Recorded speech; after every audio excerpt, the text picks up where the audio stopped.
How did Friedrich Nietzsche, the German philosopher, influence Carl Jung? Well, today I'm going to be giving a history of Jung's relationship with Friedrich Nietzsche and opening up the portal of their relationship on this channel. You could say that this is going to be a pretty long series because Jung was heavily influenced by Nietzsche, so much so that he wrote Freud while they were still together, that one repays the teacher badly if one only remains a pupil.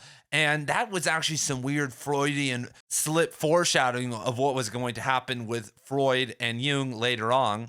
And we'll actually get to that in a second because Jung turned to Nietzsche after breaking from Freud as his main inspiration to pull himself out of that dark period. So these two, Jung and Nietzsche, are actually intricately connected because if we transport ourselves back to 1896, 1895, Carl Jung is entering Basel, whatever we want to call it, university. And Nietzsche is alive at this time, but things aren't going well for him. He's only going to be alive for a couple more years. But if we transport ourselves back to 1869, that at the same university, Nietzsche had been made a professor. And as you guys probably know about Nietzsche, he didn't necessarily have the success that he wanted early in his life. He had a good reputation, but it wasn't until later that things in terms of his influence started to pick up. And by then, he really wasn't in the best mental state. So when Carl Jung gets to university, he's hearing about this guy because when you have this big figurehead that goes to your university, you want to talk about them because you feel like you're in the lineage of them. You feel like, man, I am around greatness. At my university, one of the universities I went to, University of Nevada, Las Vegas, some of the biggest anarchist and Austrian economists of all time taught there, being Murray Rothbard and Hans Hermann Hoppe. And I wasn't necessarily interested in economics, but because they had taught there, I devoured their work and tried to talk to everyone about their work, but I was living in the 21st century. Carl Jung, back in the 1890s, gave lectures on Nietzsche to his fraternity. Could you imagine going to Alpha, Beta, whatever the hell, as a 19-year-old and giving a disquisition on a modern philosopher like Zizek or one that just died in the last decade or two? No one would care, no one would show up, and it probably wouldn't even be allowed. And so Jung becomes interested in Nietzsche, and he starts to realize that no one else really around him who was gossiping about this crazy guy and what he was saying had actually read a word of him. They were just spreading rumors about him and being petty. And Jung had a fear of Nietzsche in the sense that he said that he delayed reading him, quote, because of a secret fear that I might be like him, end quote, because Jung also was having visions. At this age and at a young age, Jung was having strange dreams and strange visions, and I think was teetering on the idea that he may have a mental collapse. And here we have Friedrich Nietzsche, who exists in the same philosophical lineage as Carl Jung, starting with Heraclitus. So we start with Heraclitus and we transition to Spinoza, then to Schelling, then to Schopenhauer, then to Nietzsche, and then eventually to Carl Jung. And all of those guys that I just listed did teeter on the brink of mental issues. None of them were really eccentric. Francis Bacon, Voltaire, and those types of philosophers, they didn't have that kind of extroverted, worldly appearance. And so at the ripe age of 23, Carl Jung really dived deep into Thus Spoke Zarathustra, which is really Nietzsche's, iconic work for so many different people. And it's because, as Carl Jung says, he is an intuitive philosopher. He puts intuition before the mind, and Jung loves that. And that's one of the reasons I love Nietzsche too. Because when you look at, most philosophers, I'm looking at my philosophy section over here, most of them are very analytic. It's very dry. You don't hear them singing philosophy and pulling it out of this passionate place. And that obviously is a very unfortunate thing. And Jung actually said that Nietzsche transcended Schopenhauer because Schopenhauer could actually intuit also. He had an intuition to him, but he put the mind first. But Nietzsche put intuition, then the mind. And Jung said that, quote, when I read Zarathustra for the first time as a student of 23, of course I did not understand it all, but I got a tremendous impression. I could not say it was this or that, though the poetical beauty of something of the chapters impressed me, but particularly the strange thought got hold of me. He helped me in many respects, as many other people have been helped by him. And this is very common. I remember when I was a young man of 14, I read Thus Spoke Zarathustra. And I really didn't get it. Like, I got a lot of the things because I was looking up notes online, and I got some of the main points. Later on in life, I read it when I was probably 18, 19, and then again at 23, 24.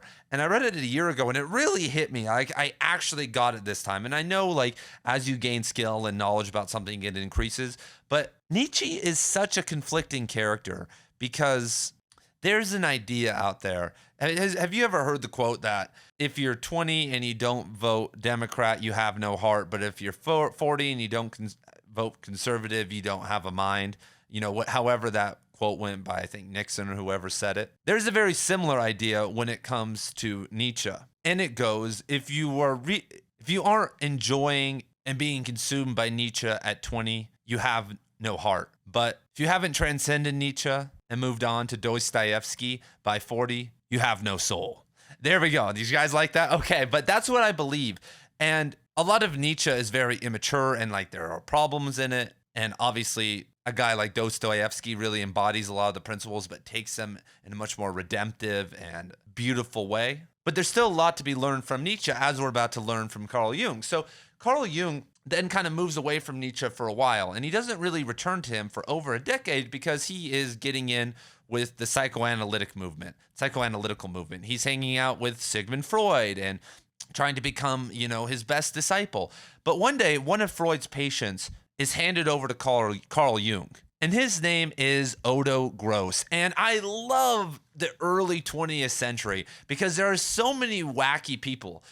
There would be today still, like so many radical people, but everyone is so dumb now that like even Twitter trolls and people who think they are smart really aren't that smart. They really are very underread and whatnot, and don't really have a very great perception of reality. Because if we transport ourselves back, there was no technology to waste your time on. So a lot of these figures spent a lot of time out in nature because everyone did. They went to bed at a decent time.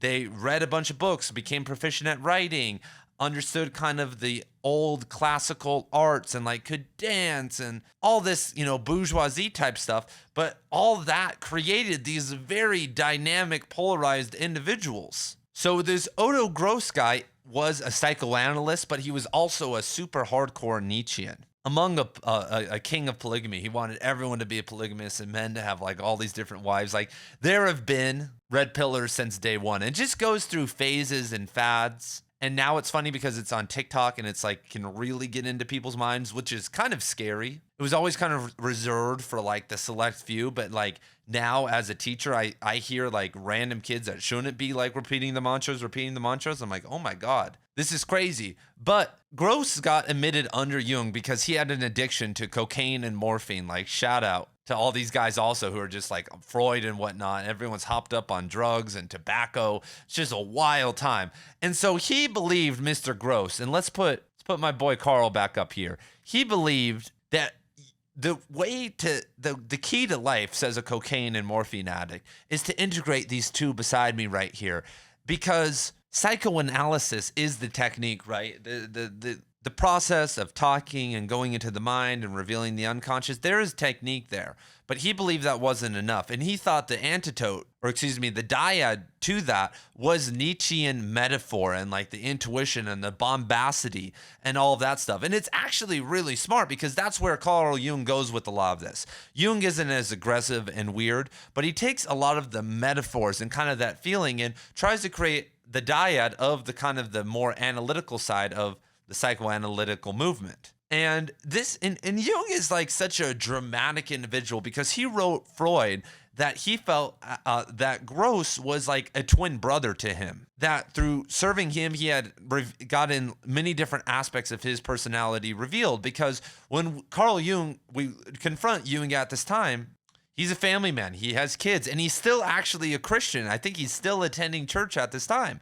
And so now he's getting blasted by this polygamist. It's like I've been that guy for a lot of people who had just come into they're living this kind of sedentary, still lifestyle, and someone just comes in with crazy ideas and like starts to move and shake things. And it sometimes takes a while. And I think Carl Jung had that admiration in him.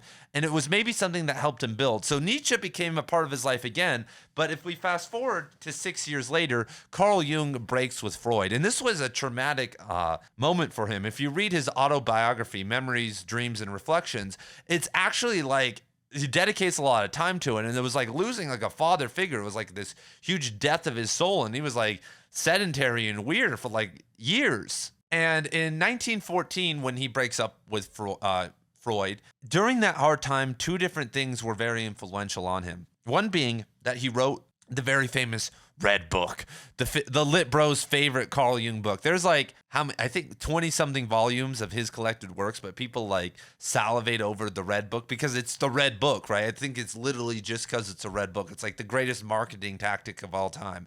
Like every single guy on YouTube's got like the Red Book. Like I need to put one over here on my like display shelf because it will just show you guys that I know so much about psychoanalysis. Anyway, back to the sandwich. Maybe we should add Gross in here to make it a foursome.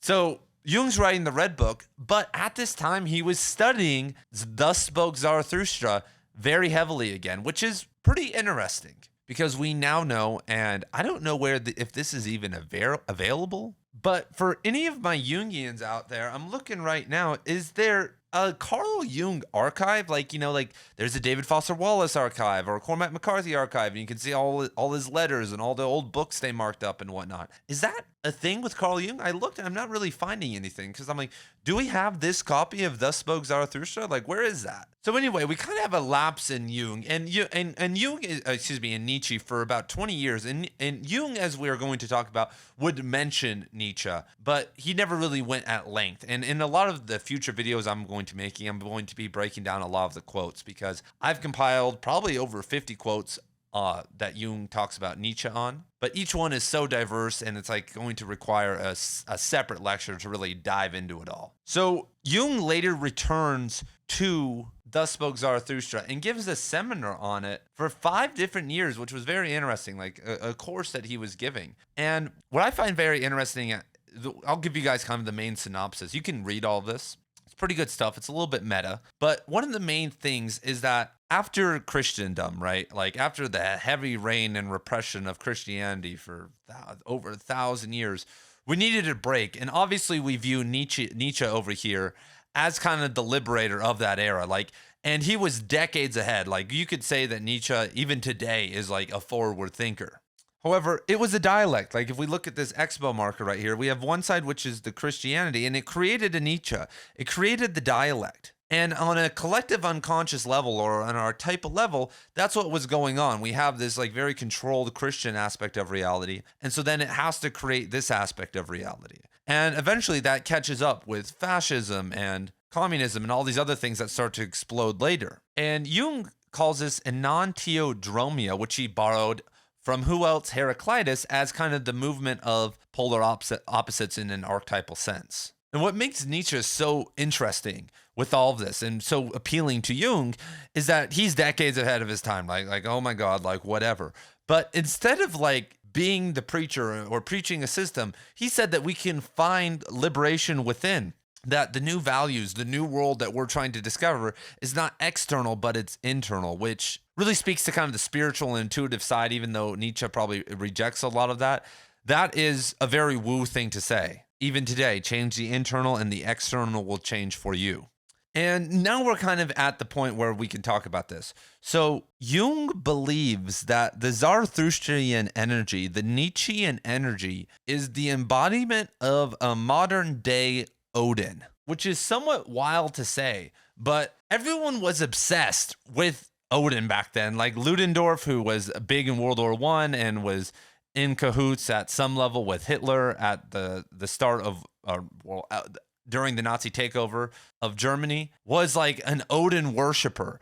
And all these different figures and people just love this Odin energy, including Carl Jung, and they were obsessed with it. And Jung describes the Odinic energy as a god of storm and agitation, an unleasher of passion and lust for battle, as well as a sorcerer and master of illusion who is woven into all the secrets of an occult nature. And the Odin experiment, as we saw, went terribly because mixing paganism and sex and all the weird stuff with war is okay. Like, okay, that's a little bit whatever. But once we add machine guns into all this, you guys. It gets wild. I mean, are you hearing me out here? Because before there were we're spears and arrows and swords, and we have to travel. But now with airplanes and machine guns and nuclear bombs and trenches and all this stuff, the Odin energy can kill hundreds of millions of people. Like it's no joke. And another interesting thing is that Jung also believes that Odin also represents, you could replace Odin with